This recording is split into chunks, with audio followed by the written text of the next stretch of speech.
Welcome to Cancer and Peace. My name is Sean Stewart. I'm here to facilitate a conversation with Peter Scalzo, our 20-year cancer survivor and host of Cancer and Peace. Welcome back. Hey, thanks, Sean. Except you have a different mug. You don't have the Cancer and Peace mug, the bling. Yeah, I think the bling got left somewhere, so I'm a little disappointed. No bling today. So, today we have, Peter, as usual, has roped me into an assignment to go with him. Well, that's what I do. That's what I agree to do stuff in the recovery space and other space. Actually, we did that 3-day weekend. That time it was a retreat. And I volunteer to do it, and then I volunteer Sean. Voluntold. And so he had no clue what we were doing. But this Saturday morning, we'll be at a big Celebrate Recovery State Connect event where the state CRs come together, and I volunteered him to do a session. Us. Yeah, us. To do a session. And the title is Grief and Recovery. Yeah. Right? Yeah. Yeah. So we're going to kick off, and today we're going to, by the time you hear this episode, we'll have already done this event. Yeah. We'll see how it goes. For the state meeting. And so you're hearing something but it'll actually be post. Yeah. That's a little weird. Yeah. Okay. Well, that's how time works, I guess, in the world of podcasting. Yep. But here we are. And so we're going to just talk a bit about some of the things, the concepts that we've been kicking around in this space. And I think we wanted to start today with something that Pete Scazzero says all the time as a concept that's important in our journeys. And it's called, his title is Enlarging Your Soul Through Grief and Loss. And we were talking about this before. It's like, does that even make sense? How does that work? And so each one of us, we're going to take a little bit of an attempt to say what we think that means to us. I think, right? Maybe you'll just say it. I'll just say right off the onset that the cancer journey equals losses. Yeah. The cancer journey is all about limits and losses that have to be dealt with in some way. To find peace. Peace for me is a state of acceptance, even in a place of turmoil. So my circumstances may not change, but I'm dwelling in a place of acceptance. That's and a great word. Yeah, because I'm not sure how else to describe it. I mean, there is the feelings of not striving and things like that, but I think acceptance is a really good word. It's sort of serenity has that aspect to it. I like this idea of acceptance because we've talked about inside of this, even though you may be experiencing pain and suffering, you still have the ability to experience peace and joy at the same time. These are not mutually exclusive. They are items that can be experienced at the very same time as you're in your suffering. Right. And it's a process. Like, I think of the first time I was diagnosed with high-grade urothelial cancer. It was in a place, I was 43 years old, totally unexpected, in really good shape, 6 children, busy attorney. And out of the blue came this diagnosis from this doctor. And I remember just being in a doctor's office, having to lay down on the examination table because I was getting stomach sick at the news, and walking outside in a state of just trauma and collapsing on the curb. The person who I reached out to was my mom. She was a really go-to safe person, and just feelings of I'm going to die, that, and just this almost like a feeling of your feet being pulled out from under you sense. And so all of a sudden, that's a huge loss to have to deal with, have to process, because suddenly I was not a cancer patient. I am a cancer patient, something that I was always fearful about.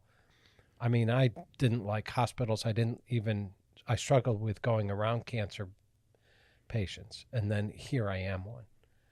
So what do I do with that loss? And so most people probably have heard about the grief cycle. This five-step model has been out for a long time.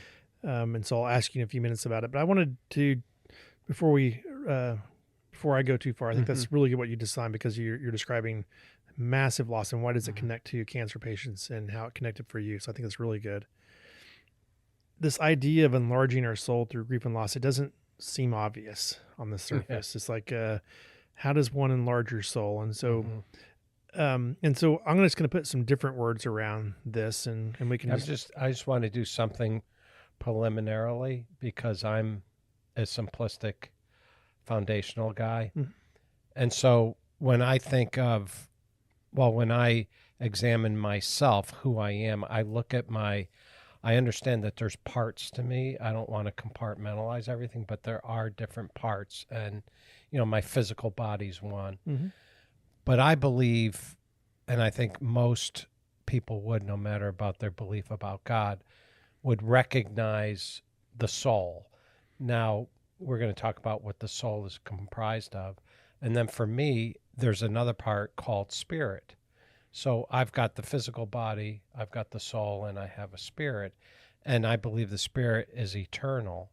And I also believe the soul is too. The physical body dies. And so for me, the soul is always comprised of, and I said mind, emotions, will, but I really think you're right on that, Sean. It's heart, emotions, and will comprise my soul.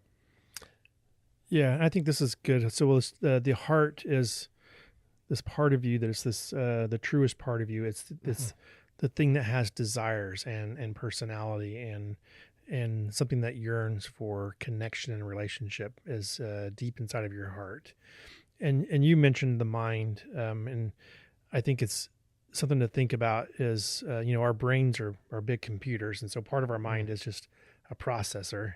But you put something in with it as the will, and the will is, as part of our personalities and our desires, we have this ability to make choices. It's, in Christianese, we've been made in the image of God. And one of those aspects of the image of God wasn't like that he drew us out like, oh, you are a picture image. It is, there's characteristics of who we are that are characteristics that God also has. And one of those is the ability to choose, to choose or choose otherwise. And it's not always about choosing good and evil. Sometimes it's just preference choices too, about things that you have desires towards, and it's part of your personality that I choose into certain ways of dressing, living, being, relationships, and type that are preferences. And these are things that make us who we are. And so that's why we put it as part of the heart or this soul, because these are characteristics that make you uniquely you.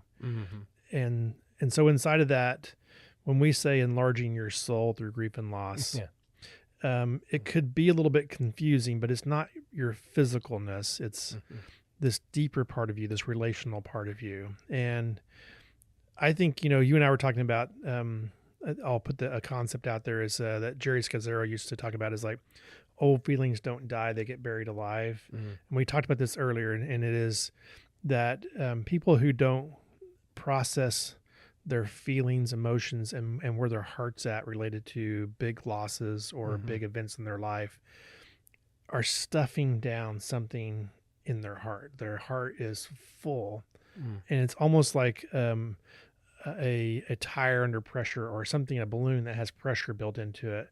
And all that pressure is sitting there. And as we continue to stuff, there's no room for other things in our life because the burden of all that weight of loss is inside of our heart. We're carrying it with us wherever we go. And you and I have experienced examples in recovery. I experienced it for myself. I remember the first time, because I was an emotional stuffer. I remember the first time I started sharing testimony, and emotions leaked. All of a sudden I would be sharing something, and I would feel something. I was like, what was that? And why? Because it didn't connect with the moment. It connected with letting the release valve in some manner meant this pent up pressure of emotion started leaking. And I felt emotion that was really deep and uncontrollable, because when you have emotions that are stored up under pressure, in a sense, that are all pent up inside of you, we leak. And I think for most of us, we think about we're going around our lives is like, well, I got this filter, and in our younger years, and when as the pressure is building, our filters are usually pretty good about trying to control that emotion. Mm-hmm. But I would bet a lot of us have been around somebody who is in their 80s and things have happened and their filter isn't as strong, meaning that their ability to push down those emotions. And I've seen this in different family situations where a family member don't process their emotions, and we'll go out to eat or something like that, and these emotions, the anger, bitterness over things that should be small things, leak onto the wait staff or something like that in ways that are just highly inappropriate. Well, I call this, it's like, this is unprocessed things that are events that are not as big, that are taking place in the current, that they're getting these monumental reactions from the person. It's like, well, that's unprocessed emotion that as you get older and and it's not processed, we begin to leak. And I bet a lot of people have experienced a person who has leaky emotions and the filter is getting weaker and weaker. And then, oh my goodness, that can be like a nightmare. Does that relate in some way, just that aspect by itself? Yeah, I mean, I can totally relate. Coming out of surgery and being in ICU, waking up the next morning with my son and my wife by my side, and just weeping, and that's not something that they saw me do because I was an emotion stuffer. Also, I get that. Yeah. So it's interesting that, I mean, this is such a huge topic. Yeah. But that recovery could actually help us with processing, emotions, and thereby enlarging our souls. Frankly, I didn't understand what Scazzero meant when he said enlarging our souls until you and I started to talk about it today. I used to quote it and not quite sure, like, I have to understand something mechanically. Yes, let me tell the rest of it. I didn't understand it. Yeah, do it. So that way it gets, so how do you enlarge your soul? It's like, and you mentioned the word processing. It's, we go through the grief cycle, and you'll hear a lot that, hey, this isn't a cycle that is these set steps, but there is a place where in the model of the 5 components of grief, the last one being acceptance. Acceptance opens your heart to a new future. The moment that you stop the other steps, meaning that you've not that you stopped and you've stopped trying to do them, but you've worked through the item of denial. So first off, if you deny that there's anything going on, you're stuffing, then that's an unaddressed emotional wound or trauma that you just store them. And so there's no room in your heart until you actually take and process that trauma and work through the steps. And we're going to talk about that here in a few minutes. Yeah. But what happens is, as you process that, you release the pressure off of your heart, and you move into this place of acceptance. And acceptance is a place of surrender also. It's like, I surrender to the current now, that this is real. And you actually work through the process. And we'll talk about some of the key pieces inside of that too. But what it does is, when you surrender that and you get to acceptance and you've processed the grief and you've let the emotions out too, you've actually felt the emotion. So it's not just process, I understood what happened. Part of this is you felt fully the emotions. You've allowed yourself to cry, feel. You've leaned into the pain and fully allowed that pain to be experienced in your being. And then you've released that. You've accepted that it's pain and that there's loss. What's left is a space that can be filled now with other parts of life. Unprocessed more than likely means that you're going to have bitterness, anger, resentment that are going to be in those spaces that can be filled with something else. And your life will be clogged with bitterness, anger, resentment, or some of these negative ways of dealing with relationships in the world. And there's no room for what's new out there. And so if you want to enlarge your soul, you have to process your grief and loss to make room for those new feelings and new relationships and whatever is in front of you for the rest of your life. Yeah, so that's the big picture, and that's really good. The bottom line is, you'll get clogged. Your soul will get clogged up if you don't process loss. And so it's really important to process the loss and create even more space within your soul. And in fact, you'll be a really just a richer, deeper person if you are able to enlarge your soul. It's not that you didn't experience the loss, but it's been processed and you've learned from it. And then there's all this other space for other things. So so this, you mentioned denial. Yeah. I don't know if you want to go into the specifics, but Do the 5 grief steps, because I want to. Then we'll do that. yeah, Yes. I mean, as I remember, and I'm doing this off of the top of my head, you have denial, Yep. you have sadness, anger, bargaining. Yes. Is that right? Yep. Okay. Yeah. Is there- There's not, the order isn't as important, but you could have okay. denial, bargaining, sadness, anger, and you have acceptance out there. Yeah. So there's this. I always viewed it as this wheel, this round wheel. Yep. And the points along the outer edge of the wheel are these, like anger, denial, and you can bounce back and forth. That's right. But the goal is to like exit the wheel. Acceptance is the goal, even though you still kind of bounce around in some of those feelings, emotions at times. I want to say it's slightly different, if that's okay. Go ahead, and yeah. not. I don't want to be too corrective, but I think that's part of the deal. Is like sometimes we approach grief as a goal to get Right. rid of it. Right. Yeah. And that's good. I think the idea that you and I our goal for the Saturday session that we're getting ready to do is to connect how in recovery we use recovery to process our grief and loss for the Right. very reason of enlarging our soul. Right. And what we can see is how what we're going to talk about today is we mapped these 5 components to these 8 principles of recovery that we use in Celebrate Recovery. Mm-hmm. And one of the things that we recognized was that in our own recovery journeys is that we've done something we call step studies, where you work the 12 steps. And you and I have done multiple 12 studies, and they're iterative, meaning that we take a layer and we process that, and we go through the series of steps with those layers. And when we get to the end of that, we do it again. And the goal isn't to exit the cycle, so to speak, but the goal is to process our loss in our lives for purposes of developing deeper, richer relationships. So, Right. And so I say that not to be overly corrective, but we're not trying to exit the cycle per se Yeah. as much as we are Yeah, trying that's to good. really process Yep. those things and get to acceptance in one sense. And then if you thought of acceptance as Yeah. exiting the cycle, I think I could agree, but I'm trying to Yeah, give you an idea. no, It's I a very like iterative that. thing. Yeah. And it's because I've entered into acceptance for many things in my life, like cancer, divorce, but there's points that I go back to at times, grieving and anger and things. So, Sean, it seems to me this is not going to be a one episode deal. We're already 20 minutes in and we haven't even got to the because this was a great introduction. Okay. And I don't know if we can do just a few of them, because there's 8 principles that you've linked the grief cycle to.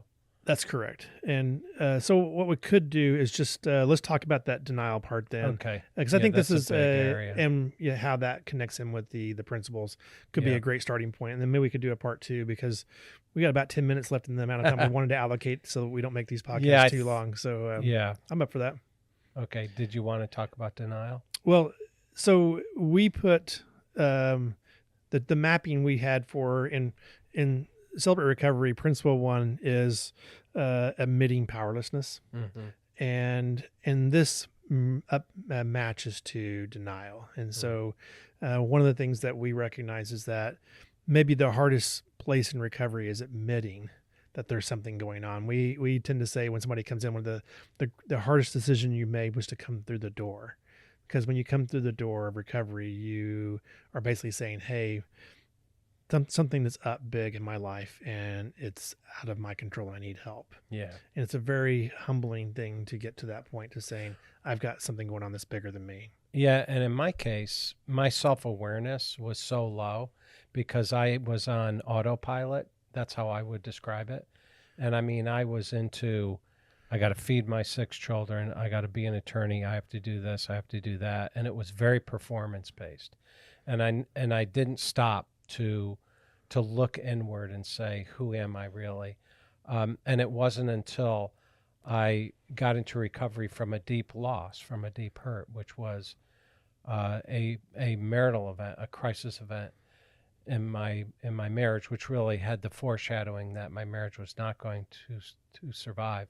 But in the context of that hurt, I ended up getting counseling with a CR, Celebrate Recovery leader, who did an inventory with me, and 21 things bubbled up over a year. There's probably some repetitive nature with some of those character defects and sins, but the bottom line is that I was in denial of.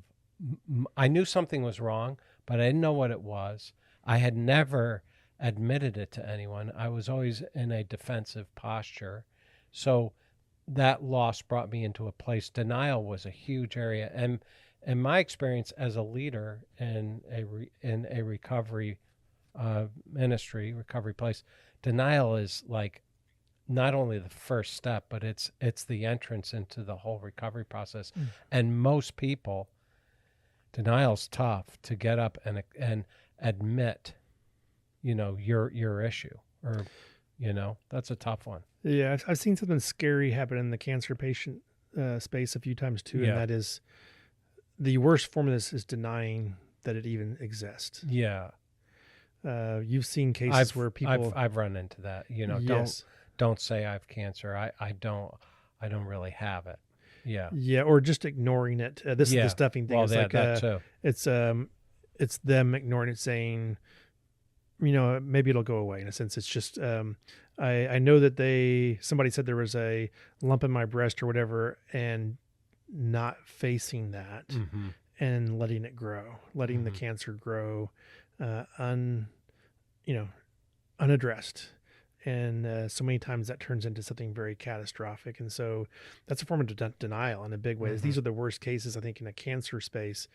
But you're also tying this to something that's a little deeper, and that is not just denial of the disease, but denial of what's going on inside of you, your feelings about it, the fact that there is a great loss. And you and I have talked about so many times when somebody starts into a cancer journey that that they now become a new identity, and that is they are now a cancer patient. And I've probably done all the wrong stuff in my cancer. I'm probably a good candidate to talk about this, because my form of denial in my cancer journey in the beginning was to completely minimize it. Oh, this is not a big deal. Yeah. I'll just get a surgery and everything's going to be fine. It's just a little cancer. But it really was. My cancer was definitely a very high-grade, life-threatening cancer, and I just didn't want to face that. I love the fact that you raised that, because that was something I wanted to do. So we pointed out the worst cases just doesn't exist at all. But I think a big thing that I've seen out there, and I've seen it in myself because I grew up in this type of a environment, minimizing is denial. Minimizing is a form of denial, because we refuse to accept the depth of reality. And so we make it a shallow reality, and that's a big concept. And in Christians, in evangelical circles, I see it. I saw it in myself, and I see it in others, but it's this, everything's fine, everything's going to be great, God has it and all that, which the Lord has it. Yes, that's true. But there's some deep lamenting type things going on here. But we don't feel, it's like we don't have permission to feel those tough emotions. That was a big thing for me. As a man of faith, do I have permission? Is it a sin for me to feel those tough emotions? That was a big question that I had. Yeah. So let's, I'm glad you raised it, because I'm thinking about this myself. As you may have been raised, I was raised, and so you may identify, you may not, you may have been in completely different ways. Stop your crying, or I'll give you something to cry about. And it's, there's no room to feel real losses in your life. It's always defined as pouting or something like that. But there's a healthy side. We've been given emotions to experience loss, not to stuff them. And any emotion can be taken to a place that is not healthy too. And that is, what I'm not encouraging is to turn into a lifelong, just woe is me. But if you don't experience the woe, if you don't experience the loss, the pain of the loss, and allow your feelings to release that. Just feel those releases. I think what you're doing is you're stopping the process that we're naturally designed as humans to go through. And so that's what we're encouraging is when that's been stopped is to go back and let that process be restarted and go through, and it's an iterative layer that you can enlarge your soul with.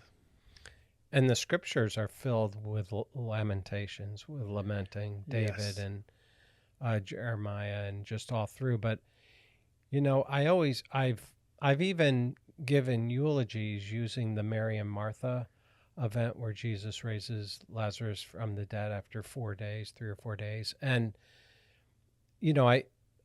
I like to point out the fact that Jesus was at the graveside and wept, even though Jesus knew he was going to raise him from the dead. And I thought the Chosen series, anyway, they showed this scene, and they showed Jesus in his humanity, but also his his godliness, look around and see all the sadness and the grieving, and he fell down to his knees weeping.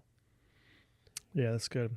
Yeah, there's real loss happening. I think what we're talking about here and why grieving is important is grieving is not always about death; it's about loss and suffering, and in that sense, cancer, as you described, is a big loss, and it's loss of identity, it's loss of certain freedoms, loss of blocks in time that you would spend in different places, and certain types of relational impacts that cause loss too because of the impacts of cancer. And that's why grieving, I think, is such an important skill development that should happen for a people. Skill, huh? That's interesting. Well, like something that you learn. I think it's something you can learn. Yeah. Huh. Okay. Yeah. I would guess that some people are naturally better grievers than other, but I think we learn how to grieve because our family of origin teaches us how to grieve. Oh, okay. And we may have learned the skill inappropriately, or we've learned how our family dealt with grief. And I think what we're talking about is recovery has taught us some things that maybe where our family of origin didn't have it as healthy as it could be. Yeah, I noticed, for me, it was vulnerability was mocked. Yeah. So you didn't want to be vulnerable. So so I didn't cry. Well, your story of being called the sensitive one, because you did have sensitivities, you did feel these emotions. I did. And you probably wanted to feel them, but you were mocked for being sensitive. Yeah, I cried easily, so I made a decision, I remember as a little boy, to say, I'm not going to cry anymore. Now, what's interesting about this, to me, the fact that you processed that at some point in time, and you're allowing yourself to be sensitive, one of the things that I have seen in your journey, the people that people like most about you is your sensitivity. They sense this deep sense of care, compassion, understanding that comes from you. And that's what they want. And so your family of origin took away one of your greatest gifts in the way you were trained. And you've regathered that together through your recovery and healing journey. And it's a way that you've enlarged your soul back to be who you were called to be, a sensitive person who can experience emotions and the emotions of others, feel them deeply. And this is part of enlarging your soul. Yeah, definitely. I was uncomfortable around emotions, and now I'm very comfortable around it. In fact, I look at like crying as a healing. It was interesting. I was with my 2.5-year-old granddaughter and my daughter yesterday, and something happened to little Hope, and she just burst out crying, because she was sad about what happened and frustrated, whatever. And I thought, that's healthy, isn't it? That you could just let it out. Yeah. And then she was fine after she cried it out. She was fine. But I thought, wow, that's pretty good. Sorry, it's like a slight deviation from that. It was, I was on a call with John, our buddy of ours that you and I both know, and his son came in and he was crying, and he wanted gummy bears. And we were both laughing about it because he basically, well, you're not getting gummy bears for breakfast, and that's just not the way it's going to be.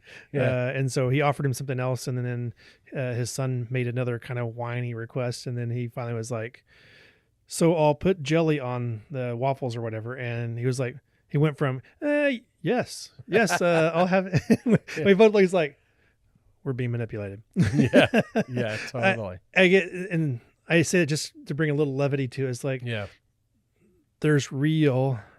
And then, but what you're finding is that children are expressing their heart's desires. Mm-hmm. And I think a part of what we're talking about here is not to be manipulative and to be over dramatic, but expressing your heart's desire. So whether or not we liked the way his son communicated, he was communicating his heart desire, what he wanted, and you know what he's feeling about things, and it may not be what we're willing to do, Mm-hmm. but we could hear him. And we understood him, and we even knew that he a level of intensity he felt about those items that were happening in his life.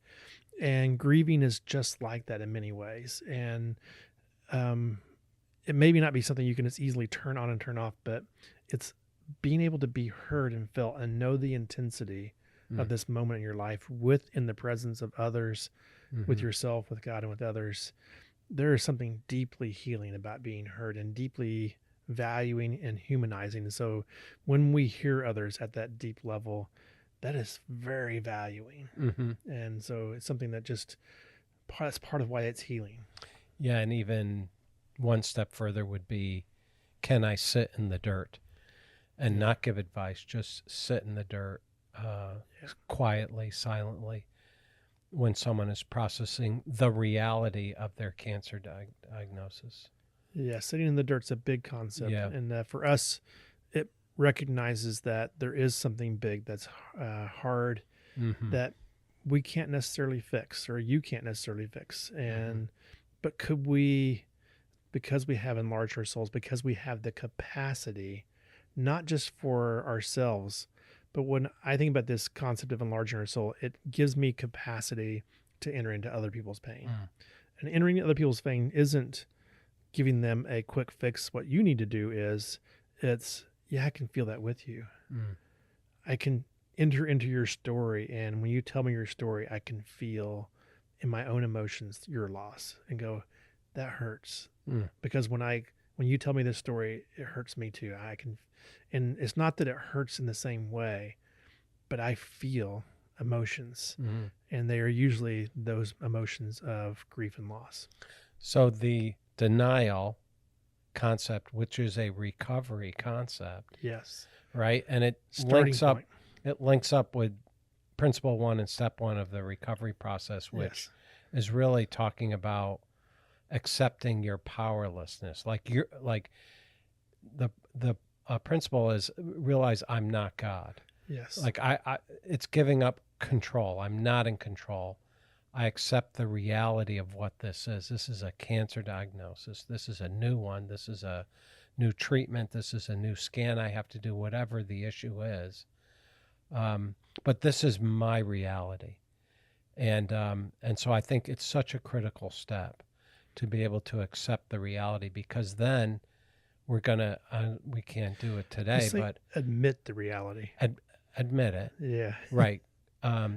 That's the word. Yeah. Admit the reality.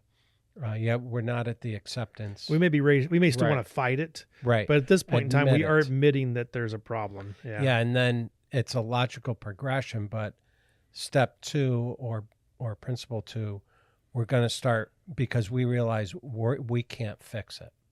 I can't fix this. I'm not God. I can't fix it. So the next step is going to be, well, who can, or who can come to my side? Who can I look to? Yeah, we'll dive into that on our next podcast, because I think you're right. It's going to be a lot higher longer. Power concept. So we're going to have to get this thing down to a. We're not going to be able to do it because we only have an hour. Saturday's going to be a real struggle. This was good for us because we actually know we have to get this thing summarized down a little bit.